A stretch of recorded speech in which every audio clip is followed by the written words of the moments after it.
Badal berkunopi berkata to Fingambiang siya kanap Ato pikloi mo ban Shet kulaya ka Jit ben riêu jing shen ya Ngila du ngimut papin Yang ha kanong rem ha to pim La se ban ya shalada Don jing du na la mo ban ban bay Đang ban mình tôi cả chạy ban riêu ca sĩ Bát chạm tia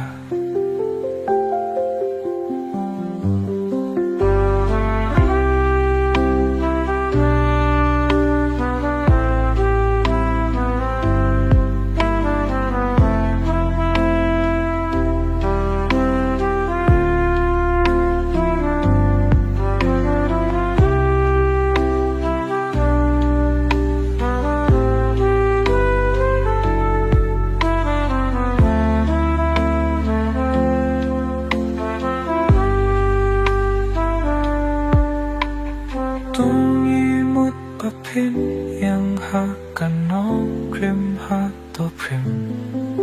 La se banya sholada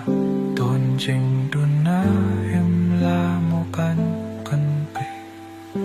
Tang ban min tôi ka chay ban riu ka si bat jing tia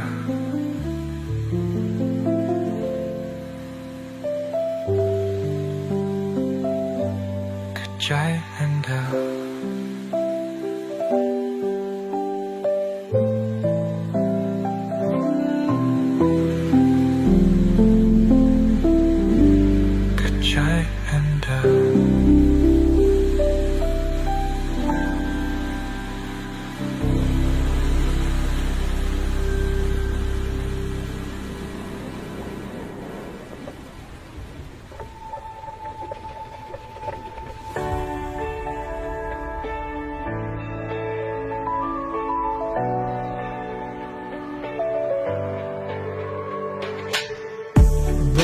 Badal berkunopi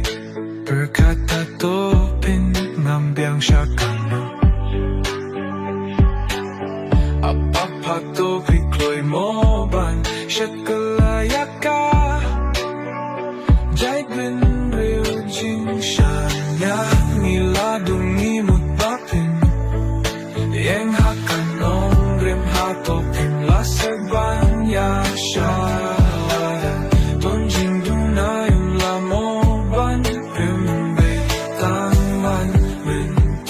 Jai bin riu kasi ba chan tia